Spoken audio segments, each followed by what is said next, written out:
Hey, this is WhyBeAre with BeamNG.drive, and today we're going to be taking a look at a map that is literally called Waffle. Like, that is all it says, and when I saw that, I knew I had to make a video for this map.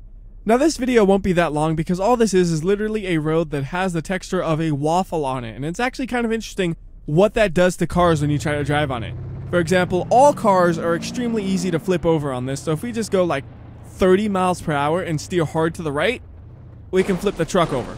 And there's no way you'd be able to flip it over that easily on normal terrain because this terrain here is very grabby in the way it works, so you can flip things over really easily. So if we go 30 miles per hour here and then do the same maneuver, like, it doesn't even look like it's going to tip a little bit.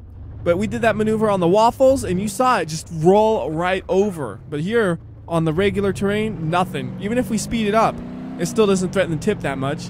And when you do get to a fast enough speed, you don't have enough grip in the tires to actually roll it. So the way the waffle works is really interesting because you can roll just about any vehicle on this. For example, if I got a Hirochi SBR4, which is like a real nice sports car, so it's low to the ground and it should be really difficult to flip it over, hypothetically. And that is technically true. But if you're on these roads and you just say, I'm going about 60 something miles per hour, steer hard to the right, you're going to flip over because it grabs your tires in the little crevices of the waffle, and just like that, you're flipped over. I also noticed it looks like it's a lot more violent when you roll a car in this terrain. For example, if we get this car up to about 100 miles per hour, like so, and then decide to steer hard to the right, you can see it spins really fast from a roll like that. And I think it has to do with the way the waffle grabs the car. It just makes it roll even harder than a normal flat surface. I think the easiest way to show this off would actually be spawning two vehicles and then two sleds to put the vehicles on, and then do them both at the same time so you have a direct side-by-side comparison you can use for reference. So I'm going to just go ahead and get the off-road truck, and then I'll get the sled so it's hopefully at a usable height. Let's make sure it actually works at this height. I don't think it'll have a problem. Alright, good. And then we'll go ahead and make this also an off-road truck. And then we'll go to the empty area to the left, which you saw me driving on earlier, and park it over there, and then add a sled, and then we can see a side-by-side comparison between the two. And by the way, you can kind of drive back onto the waffle, but you need a car with a good ground clearance. Like this one, it can do it. But the SBR4, for example, yeah, I don't think that's going to happen. You're not going to be able to probably do that. At least not easily. I mean, it's one of those things where I'm sure you could do it if you really, really wanted to. But you know what? There are easier ways to accomplish that same goal. Like teleportation. Alright, so first we drive truck 1 up to it like that. And then we got to go to truck 2, that's a sled, there's a truck, move it back here a bit, then we could try to drive up onto the waffle and carefully maneuver over to here. It's kind of a weird angle to come at it, but there we go. Alright, do they look like they're about evenly placed? The thing wants to roll, it won't just go a little bit. There we go, about equal. And how's this one looking? About equal. Alright, good. So now we just got to activate the sleds. So I want to make sure I know which ones the sleds are for sure. Got it. So we freeze physics, activate sled 1, activate sled 2, and go. Get a little slow-mo on it. Freeze physics so I can get a nice camera where you can see both of the cars at the same time. Alright, so let's see if you can tell which one looks more violent. Well, already you could tell the truck on the right has done 2 full rotations there. The one on the left, now it has done 2 full rotations. So right there you could tell the one on the right is doing more violent flips, but it used all of its force up sooner because it was doing hard, violent flips that hit the ground and then it bounced off. The other one, it didn't hit as hard, so it kind of still had force going with it, so it was able to keep rolling for a little bit longer. Not a huge amount, but it is a little bit where it's worth mentioning, I would say. So that's interesting. And now I have way too many vehicles, so let's just reload the map, and then we have a fresh slate. Also, when you first start the map, you start inside of the waffle, and that just destroys your frame rate. So what you want to do is you want to teleport the truck out of inside of it, and then your frame rate will jump, and it'll be much easier to actually look at it. Also, if you really, really want to kill your frame rate, what you do is you just go into the middle of the waffle, and you become an inflated mat. This thing will take down any computer out there. I mean, it won't crash it, but you are going to go slow. Like I'm hitting 5 frames per second here. It's slideshow status now. I mean, this thing is crazy because it's trying to fill in each little individual groove of the waffle, and it's like a fluid object, so it takes forever for it to actually settle in properly. So you're just going to hit 5 frames per second for a long time. I don't know if it'll actually settle in eventually because I was not patient enough to wait, but I thought it was kind of interesting just how bad it can bring a computer to its knees. And if you freeze physics, boom, 60 frames per second. Nice and smooth, but the second you put physics back on, it tries to fill in the groove some more, and well, there goes that. And it's kind of hard to see if it actually gets in the grooves. Like it might not. It might just kind of sit on them because it looks like it is here, but I think that's just the shadow making it appear like it is. It's hard to tell. See, like shadow, I don't know. Anyways, I thought that was funny though, how badly it could kill your frame rate. So let's continue to kill it and get a different vehicle in the process. Let's go with a SBR4 because there's something funny you can do with it.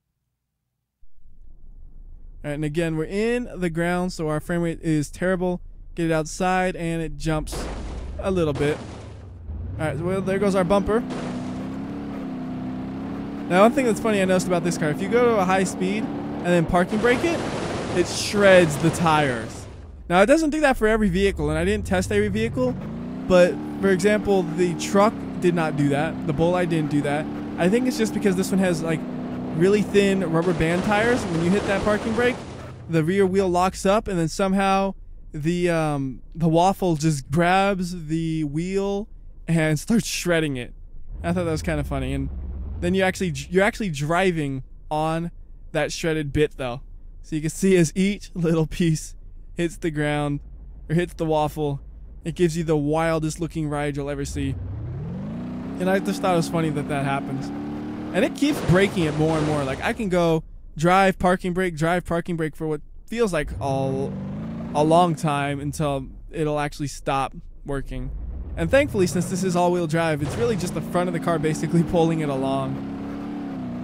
So do one more of those. And it's only when you use the parking brake, by the way, because it locks up the tire. When you use the normal brake, it doesn't do that. For example, ABS kicks in. And although you have terrible stopping distance, it at least keeps your tires safe. So here, with a normal brake, ABS just makes it a really slow down because of the terrain. But it doesn't kill your tires. And you can see, though, every little groove is something your car will bounce into. It's not just for show or something. This is legit, you know. Like everything. Actually, here's the best way to show you the bouncing. We'll use a Pigeon because that thing has really tiny tires that could probably fit right in there. Let's see how you do. Oh, a little stuck.